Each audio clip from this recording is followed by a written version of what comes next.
तरफ जहां पंजाब की स्थिति संवेदनशील, तो आइए अब दो देशों की बात करते हैं और उनके मजबूत होते रिश्तों की बात करते हैं। जी हां, भारत की बात करेंगे और वियतनाम की हम बात करेंगे कि किस तरीके से दोनों देशों के जो रिश्ते हैं वो मजबूत हो रहे हैं। कहते हैं मजबूत रिश्ते ही मजबूत भविष्य की नींव होते हैं।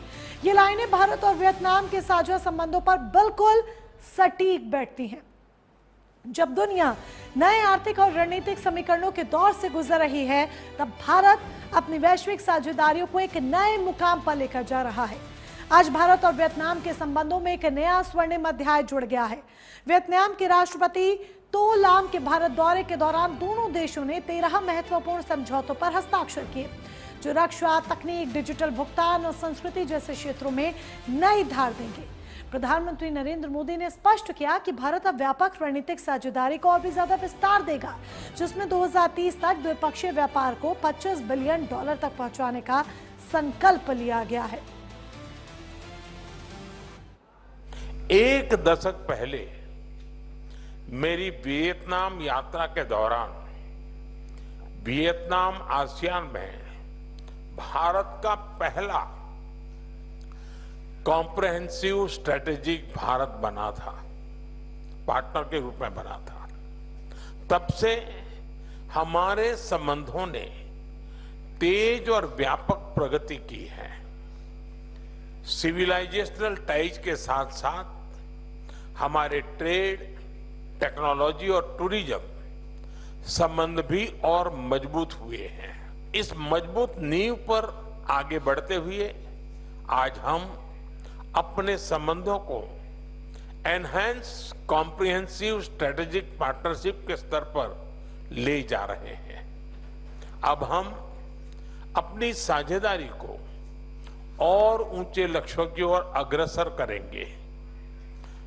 कल्चर, कनेक्टिविटी और कैपेसिटी बिल्डिंग के साथ साथ सिक्योरिटी, सस्टेनेबिलिटी और सप्लाई चेन रेजिलियंस, हर क्षेत्र में हमारा सहयोग नए स्तर पर पहुंचेगा।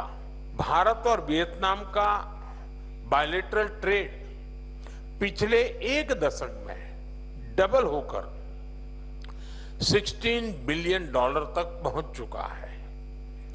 2030 तक इसे $25 बिलियन तक पहुंचाने के लिए हमने आज कई महत्वपूर्ण निर्णय लिए हैं। तो भारत सहयोग, समावेश और साझा विकास के सिद्धांतों पर आगे बढ़ रहा है। यानी जब रिश्ते सिर्फ समझौतों से नहीं बल्कि संस्कारों से बनते हैं और साझेदारी सिर्फ कारोबार तक नहीं बल्कि विश्वास तक भी पहुंचती है, तब इतिहास लिखा जाता है। और आज वही इतिहास भारत और वियतनाम के बीच हुए समझौतों ने सीधे तौर पर लिख दिया है। तो आपको बताते हैं किस तरीके से ये इतिहास लिखा गया है। भारत और वियतनाम के रिश्ते कैसे वक्त के साथ अब और भी ज्यादा मजबूत हुए हैं, एक नई गति इन्हें मिली है। राष्ट्रपति तो लैम भारत के दौरे पर है, वियतनाम के राष्ट्रपति हैं तो लैम। तस्वीर आप देख रहे हैं, प्रधानमंत्री नरेंद्र मोदी के साथ इन्होंने मुलाकात की है। भारत वियतनाम के बीच 13 समझौतों पर सहमति बनी है।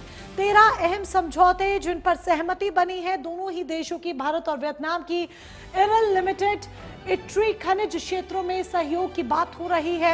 ये अहम समझौता 13 कुल अहम समझौते जिन पर दोनों देशों ने सहमति जताई। REL लिमिटेड और वियतनाम के इंस्टीट्यूट ITRRE के बीच आपसी सहयोग अब इस समझौते के बाद और भी ज्यादा बढ़ेगा। एजुकेशन को विस्तार दिया जाएगा। भारत के संस्कृति मंत्रालय और वियतनाम के संस्कृति मंत्रालय के बीच भी MOU साइन हुआ है। दोनों ही देशों की जो संस्कृति की झलक है दोनों देशों में देखने को मिलेगी। खेल और पर्यटन मंत्रालय के बीच 2026 से 30 के लिए सांस्कृतिक आदान प्रदान पर MOU साइन हुआ है। दोनों देशों के बीच में स्पोर्ट्स को लेकर जोर दिया जाएगा। RBI और वियतनाम के स्टेट बैंक SBV के बीच भुगतान प्रणाली और डिजिटल भुगतान में नवाचार के सहयोग क्षेत्र में सहयोग बढ़ेगा। डिजिटलाइजेशन अब और ज्यादा होगा। भारत के केंद्रीय औषधि मानक नियंत्रण संगठन यानी कि CDSCO और वियतनाम के औषधि प्रशासन के बीच अब सहयोग बढ़ेगा।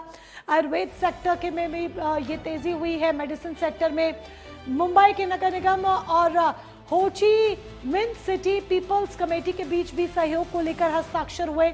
आईसीसीआर और university of science and education the दांग नोंग यूनिवर्सिटी के बीच ICCR chair of India studies की स्थापना की बात बनी है। इससे बच्चों के बेहतर भविष्य की तरफ एक सुनहरा कदम इस एमओयू के जरिए बढ़ाने की जो कोशिश है वो की गई है। एक बड़ा कदम उठाया गया है और ये जाहिर सी बात है बच्चों के भविष्य के लिए एक सुनहरा और बड़ा कदम होगा। देखा जाए हर सेक्टर, चाहे पर्यटन ले लीजिए, चाहे स्पोर्ट्स ले लीजिए, चाहे एजुकेशन ले लीजिए, चाहे मेडिकल ले लीजिए, चाहे डिजिटलाइजेशन ले लीजिए, हर सेक्टर में साझेदारी बढ़ी है।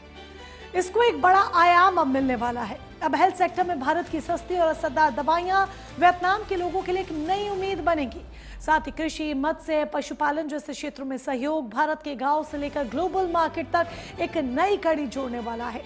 और साइबर सुरक्षा के साथ साथ आतंकवाद को मिटाने पर भी दोनों देशों के बीच सहमति बनी है। यानी भारत की पहचान, उसकी विरासत, उसकी वैल्यू और उसका विजन अब वियतनाम के साथ मिलकर एक नई ताकत बन रहा है। तो कैसे